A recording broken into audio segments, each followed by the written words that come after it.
Brought to you by V-Guard. Visakha తీరాన రాజకీయం ఎప్పుడూ విలక్షణమే. పట్టణ గ్రామీణ ఓటర్ల తీర్పే డిఫరెంట్ అనుకుంటే ఏజెన్సీల తీర్పు మరింత విభిన్నంగా ఉంటుంది. అందుకే ఈసారి పక్కా సోషల్ ఇంజనీరింగ్ తో వెళ్తున్నారు సీఎం జగన్. ఉత్తరాంధ్రను క్లీన్ స్వీప్ చేయడానికి పర్టిక్యులర్ గా ఉమ్మడి విశాఖ జిల్లా కోసం వైసీపీ రచించిన వ్యూహం ఏంటి?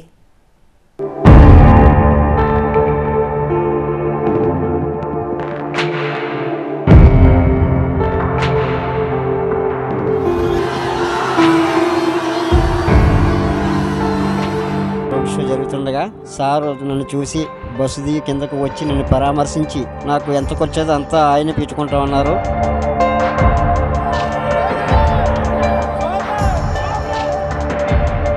నువ్వేం కంగబడకు, నీకు ఏదో జాబ్ నేను ఇప్పిస్తానని చెప్పారన్న. మా కష్టాలన్నీ చెప్పుకుంటాం. పాపకు జరిగే వైద్యం మొత్తాన్ని ఆయనే సొంతంగా భరిస్తానని చెప్పేసి ఈరోజు భరోసా ఇచ్చి వెళ్ళారు. మీరంతా సిద్ధమేనా అని అడుగుతాను. ఉత్తరాంధ్ర వైసీపీకి చాలా స్పెషల్. మరి ముఖ్యంగా ఉత్తరాంధ్ర ముఖద్వారంగా చెప్పుకునే ఉమ్మడి విశాఖ జిల్లా వైసీపీకి అత్యంత కీలకం. వైసీపీ వేసిన ముద్ర కారణంగా రాయలసీమలో వైసీపీ తిరుగు లేకుండా ఉంది. ఇప్పుడు ఉత్తరాంధ్రను కూడా వైసీపీ అడ్డాగా చెప్పుకోవాల్సి ఉంటుంది. గత ఎన్నికల్లో కంచుకోటలను బద్దలు కొడుతూ భారీగా సీట్లు గెలుచుకుంది. ఉమ్మడి విశాఖ జిల్లా విషయానికొస్తే 15 అసెంబ్లీ సీట్లకు గాను ఏకంగా 11 స్థానాల్లో జెండా ఎగురవేసింది వైసీపీ. పైగా విశాఖను పరిపాలనా రాజధానిగా ప్రకటించారు సీఎం జగన్. మరోసారి అధికారంలోకి రాగానే విశాఖ నుంచే పరిపాలన అందిస్తామని ఉత్తరాంధ్ర ప్రజలకు హామీ కూడా ఇచ్చారు. అలాంటి ప్రాంతంలో మరింత పట్టు బిగించబోతోంది వైసీపీ.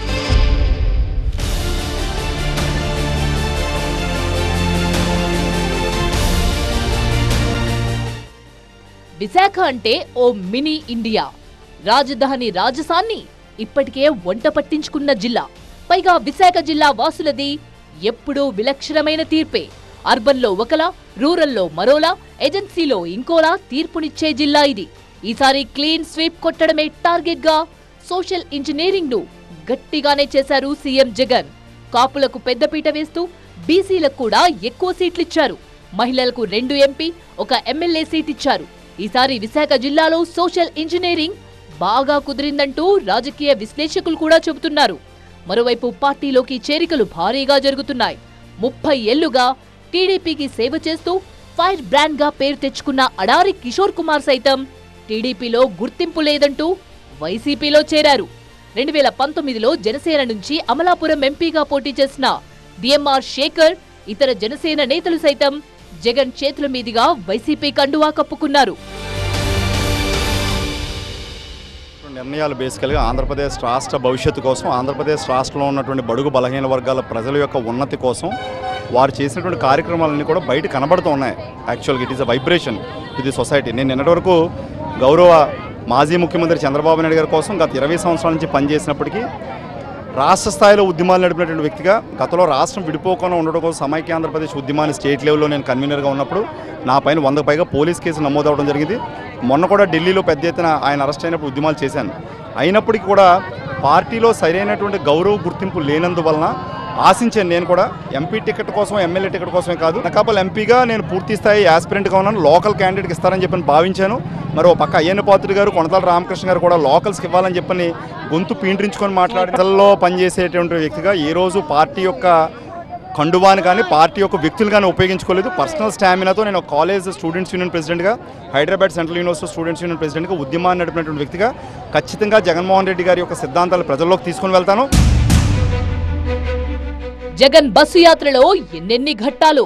ఇడుపులపాయ నుంచి ఇచ్చాపురం వరకు జరుగుతున్న ఈ యాత్రలో మధ్య మధ్యన రోడ్ షోలు, ముఖాముఖిలు, భారీ బహిరంగ సభలు మాత్రమే కాదు, అంతకు మించిన సంఘటనలు జరుగుతున్నాయి.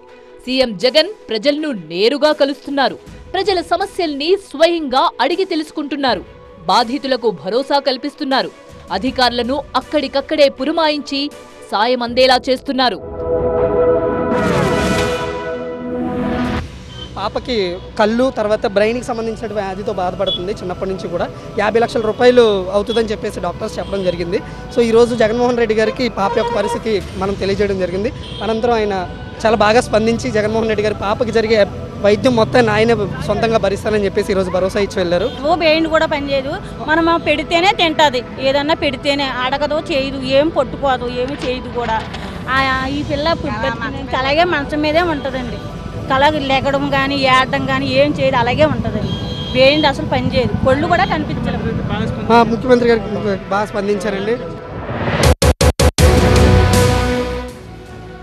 లారీ యాక్సిడెంట్కి గురయ్యాను. గత 3 నెలలుగా సుమారుగా నేను బెడ్కి పరిమితం అయ్యి ఉన్నాను. నేను కూలి పని చేసుకుంటుంటాను. సీఎం సార్ రోడ్ షో జరుగుతుండగా సార్ నన్ను చూసి బస్సు దిగి కిందకు వచ్చి నన్ను పరామర్శించి ఇప్పటి వరకు జరిగిన హాస్పిటల్ ఖర్చులు తనే పెట్టుకుంటామన్నారు. ఫర్దర్గా కూడా నాకు ఎంత ఖర్చు అంతా ఆయన పెట్టుకుంటామన్నారు. ఫర్దర్గా మళ్ళీ తన అయ్యమ్మ వచ్చిన తర్వాత ఇంకా బాగా మేలు చేకూర్చని చెప్పి హామీ ఇచ్చి వెళ్ళారు. విచిత్రం ఏంటంటే తమకు పెన్షన్ రావడం లేదనో పథకాలు రావడం లేదనో చెప్పడం లేదు ప్రజలు. చాలా తీవ్రమైన ఆరోగ్య సమస్యలున్నవాళ్లు నేరుగా వచ్చి సాయం కోరుతున్నారు. సీఎం జగన్ కు తమ సమస్యలు చెప్పుకోవడంతో వెంటనే వైద్య సదుపాయం భరోసా దక్కుతుంది అనే సంతోషం వ్యక్తం చేస్తున్నారు బాధితులు. జగనన్న కలిసామండి, మా కష్టాలన్నీ చెప్పుకున్నాం. ఈ పుట్టిన కానండి బాబు ఇంకింతేనండి, ఎదుగుదల లేదు, నడ్డు కొళ్ళు కనిపించవు. ఇంక 10వ సంవత్సరం బాబుకి కష్టాలు చెప్పుకున్నామండి. పెన్షన్ లేదు ఇప్పుడు వరకును. అదే పెన్షన్ పెట్టిస్తానన్నారు, ట్రీట్మెంట్ చేస్తామంటే ట్రీట్మెంట్ చేయించినా సరే ఎదుగుదల లేదండి బాబుకి. ఎప్పుడు ఇంక ఇలాగే ఉంటున్నాడు అంటే అయితే మీకు పెన్షన్ ఇప్పిస్తాము, మరి బాబుతో నేను ఉండిపోతున్నానండి, మేము కూలి పని చేసుకొని బతకాల, పెన్షన్ పెట్టిస్తామని చెప్పారండి. జగన్ గారు వస్తున్నారు అనగానే నేను రోడ్డు మీదకి వచ్చాను. రిపోర్ట్ చూపించగానే జగన్ గారు ఆపారు. ఆపిన తర్వాత దగ్గరికి వచ్చి అన్నీ అడిగారు. నాకేమో ప్యాంక్రెటిక్స్ ప్రాబ్లం ఉందని చెప్పేసి చెప్పాను. చెప్పగానే రియాక్ట్ అయ్యి రీఎంబర్స్మెంట్ కానీ ఫర్దర్గా ట్రీట్మెంట్ కోసం కానీ అన్నీ కూడా ఫ్రీగా చేయిస్తానని చెప్పేసి హామీ ఇచ్చారండి. సీఎం జగన్ ను చూడ్డానికి వచ్చిన వారిలో చాలా మంది తమకు అన్ని రకాలుగా మేలు జరిగింది కాబట్టే ఒక్కసారి జగన్ ను చూద్దామని వచ్చామని చెప్తున్నారు. వైఎస్ రాజశేఖర రెడ్డి గారు ఉన్నప్పుడు ఆయన ఆరోగ్యశ్రీ కార్డు ఇచ్చాడండి. దాని మీద నేను గుండె ఆపరేషన్ చేసుకున్నాను సార్. ఆ బాబు నాకు ప్రాణభిక్ష పెట్టాడండి. ఎలా బతుకున్నానంటే నేను ఆ బాబు దయాదాక్షిణ్యాలు బతుకున్నాను సార్. జగన్ తమ్ముడు వచ్చాడండి, నా ఇంటికి 3 ఏళ్ళు పంపిస్తున్నాడు బాబు. నా అన్న తమ్ముడు నాకు ఎంజాయ్ లేదు, నాకు నా జగన్ తమ్ముడు నాకు 3 ఏళ్ళు ఇంటికి పంపిస్తున్నాడండి. ఎండ కాదు వాన కాదు, ఎంత ఎండలో అన్న మేము నుంచుంటామండి. జగన్ అన్న చేసిన మేలు 1, 2 కాదండి, చాలా మేలు చేశారండి. అన్ని చేసిన వేరు, జగన్ వచ్చి చేసింది వేరు. ఏమన్నా పథకాలు ఎవరన్నా ఆపారా అని అడిగారన్న. నాకైతే పథకాలు ఆపలేరన్నా, నాకు పెన్షన్ వస్తుందని. అంటే నువ్వేం కంగబడకు, నా గవర్నమెంట్ వచ్చిందా నీకు ఏదో జాబ్ నేను ఇప్పిస్తానని చెప్పారన్న. ఏదేవైనా సాగర తీరాన వైసీపీలో నూతనోత్సాహం కనిపిస్తోంది. సీఎం జగన్ బస్సు యాత్రకు వస్తున్న ఆదరణ చూసి ఉత్తరాంధ్రలో క్లీన్ స్వీప్ ఖాయం అనే ధీమా వ్యక్తం చేస్తున్నారు.